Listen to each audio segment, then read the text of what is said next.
Classification of element में हमने पिछले वीडियो में देखा था कि क्लासिफिकेशन की हमको नीड क्यों हुई और क्लासिफिकेशन किस किस ने किया। उसमें दो नाम आए थे मेरे पास, एक आया था ल्यूलैंड का और दूसरा हमारा आया था डोविनायर का। लेकिन ये सारे के सारे रूल फेल हो गए। तो 1869 में मेंडलीव नाम के एक साइंटिस्ट हुए। तो मेंडलीव ने अपनी पीरियोडिक टेबल बनाई। मेंडलीव अपनी पीरियोडिक टेबल बनाने से पहले क्या दिया, अपना एक रूल दिया। तो according to Mendeleev periodic law, देखो इसको एक बार ध्यान से देखेंगे। The properties of an element are the periodic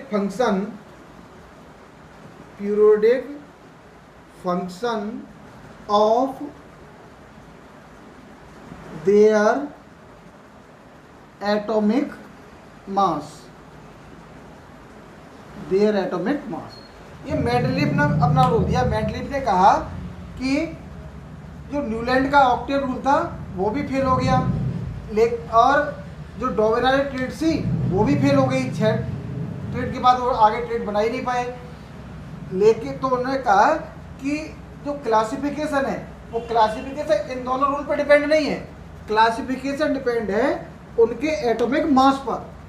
उन्होंने कहा कि अगर हम सारे एलिमेंट्स को उनके एटॉमिक मास के इंक्रीजिंग ऑर्डर में रखें, तो एटॉमिक मास के इंक्रीजिंग ऑर्डर में रखने पर उनकी जो फिजिकल और केमिकल प्रॉपर्टीज़ हैं वो सारी की सारी प्रॉपर्टीज़ पीरियोडिक फंक्शन होती हैं।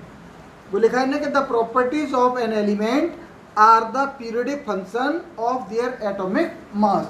और इस बात को लेकर के इस रूल को ध्यान में, यानी कि according to Mendeleev all of the properties of elements are depend on their atomic mass. Important है, बार बार इस पर जोर दिया जा रहा है एटॉमिक मास पर, इसको ध्यान रखना है। According to Mendeleev all the physical and chemical properties are depend on the atomic mass। Atomic mass को बेस बना करके, यानी क्वेश्चन अगर आता है what is the base of Mendeleev periodic law या मेंडलीव पीरियोडिक टेबल, तो the base of the Mendeleev periodic table is atomic mass. यानी मेंडलीव की पीरियोडिक टेबल का बेस क्या है, एटॉमिक मास है। तो एटॉमिक मास के आधार पर मेंडलीव ने अपनी पीरियोडिक टेबल बनाई। मेंडलीव के समय में स्टार्टिंग में वो 63 एलिमेंट ज्ञात थे। तो मेंडलीव ने क्या किया, बहुत एक अच्छा सा एक्सपेरिमेंट किया कि उन्होंने 63 कार्ड्स बनाए। मेंडलीव ने 63 कार्ड्स बनाए और 63 कार्ड्स बनाने के बाद में उन्होंने एक बॉल पर, दीवार पर उन कार्डों को फिक्स करना शुरू किया और जिसकी प्रॉपर्टी जहाँ मिल रही थी उस जगह पर उसको फिक्स कर दिया। तो उन्होंने देखा कि एटॉमिक मास के सारे इंक्रीजिंग ऑर्डर में रख गए और एटॉमिक मास के इंक्रीजिंग ऑर्डर रखने पर उनकी सारी प्रॉपर्टी भी मिल रही है। मेंडलीव के समय में जो पीरियोडिक टेबल थी, उस मेंडलीव की पीरियोडिक टेबल में कुल मिलाकर के और 7 वर्टिकल कॉलम्स थे। 7 वर्टिकल कॉलम, इनको कहा गया ग्रुप। 7 ग्रुप थे और 7 ही उसमें और हॉरिजेंटल लाइन थी, इनको कहा गया पीरियड। तो 7 ग्रुप और 7 पीरियड में। लेकिन मेंडलीव ने अपने जो 7 पीरियड थे उनको ए और बी 2 भागों में बांट दिया। ए और बी 2 भागों में बांट दिया। जैसे ग्रुप फर्स्ट था तो ग्रुप फर्स्ट में एक ए और बी, ग्रुप सेकंड था तो ए और बी, ऐसे ग्रुप 7 था और ग्रुप 7 में भी ए और बी। इस तरह से मेंडलीव ने अपनी पीरियोडिक टेबल को बनाया और एटॉमिक मास के इनके ऑर्डर में सारे एलिमेंट्स को रखा। तो फिर देखा कि जो प्रॉपर्टी थी उनकी मिल रही थी। इस तरह से मेंडलीव ने अपनी पीरियोडिक टेबल बना दी। लेकिन मेंडलीव के पीरियोडिक टेबल की कुछ विशेषताएं क्या थी, यानी इसके यूज़ क्या है, मेंडलीव पीरियोडिक टेबल के थे क्या, इसकी खासियत थी क्या, इसकी विशेषताएं थी, प्रॉपर्टीज़ क्या थी पीरियोडिक टेबल की। तो मेंडलीव की जो पीरियोडिक टेबल की प्रॉपर्टीज़ थी उसमें पहले सबसे पहला है क्लासिफिकेशन ऑफ एलिमेंट। तो in this periodic table elements are classified into groups with similar property. जैसा कि सारे के सारे जितने भी हमने अभी तक क्लासिफिकेशन पढ़े थे, सब में क्या था, ग्रुप में हमें सिमिलर प्रॉपर्टी वाले एलिमेंट रखने। मेंडलीव की पीरियोडिक टेबल में भी ये विशेषता थी कि एक ही अगर ग्रुप में देखें तो उनकी प्रॉपर्टी सिमिलर थी। सेकंड क्या था, बहुत इंपॉर्टेंट है, prediction of new element. Mendeleev ने अपनी पीरियोडिक टेबल में पहले से कुछ स्थान जो है ब्लैंक छोड़ दिए और उन्होंने बताया कि भविष्य में, भविष्य की बात बता दी उन्होंने कहा कि भविष्य में कुछ नए एलिमेंट्स की खोज होगी और उन एलिमेंट का स्थान ये होगा, उस एलिमेंट की प्रॉपर्टी यहीं पर मिलेगी और उस स्थान को पहले से उन्होंने ब्लैंक छोड़ दिया। जैसे गैलियम और जर्मेनियम, गैलियम और जर्मेनियम Ga एंड Ge, ये दोनों एलिमेंट मेंडलीव के समय में नहीं थे, लेकिन मेंडलीव ने इन दोनों के लिए और अपनी पीरियोडिक टेबल में पहले से जगह छोड़ दी थी।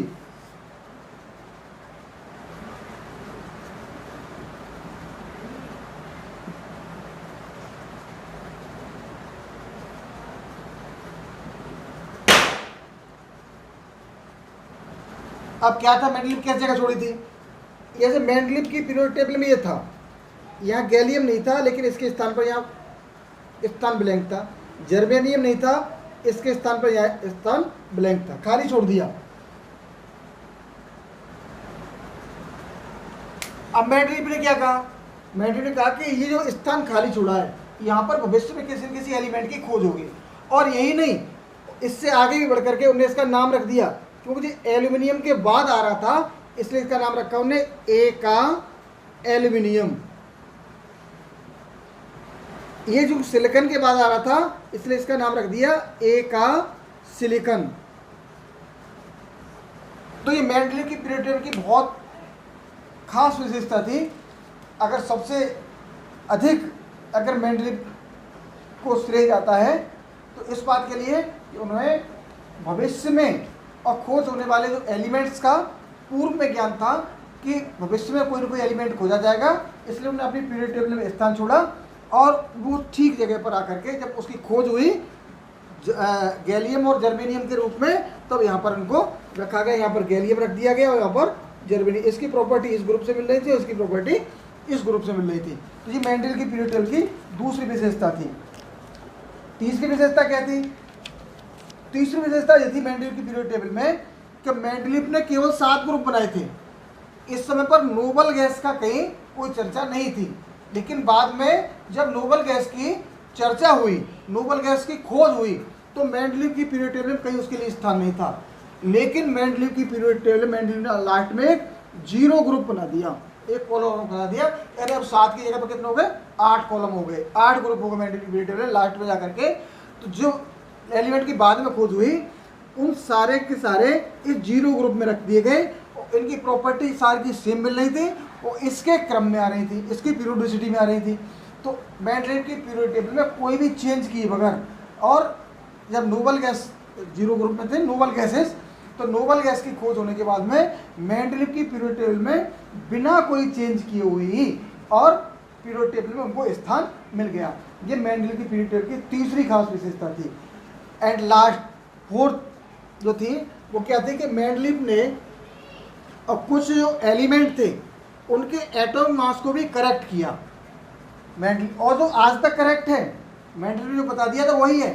वो कैसे, मेंडलीव जैसे एक हमारे पास बेरिलियम, बेरिलियम है तो बेरिलियम का Be, बेरिलियम, अब बेरिलियम का जो एटॉमिक मास था 13.5 था। स्टार्टिंग में जो बेरिलियम का एटॉमिक मास वो 13.5 था। मेंडलीव ने पीरियोडिक टेबल बनाई तो उनको दिक्कत आई, इसलिए उन्होंने इसकी मास को करेक्ट किया, और जो आज तक वही है, सही वही था, यानी कि ये गलत था इसका मतलब।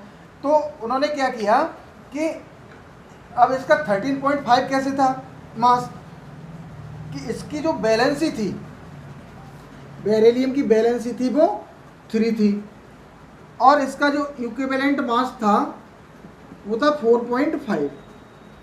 तो टोटल जो एटॉमिक मास होता है वो valency multiply by equivalent mass, तो ये हो गया 13.5। इस तरह से।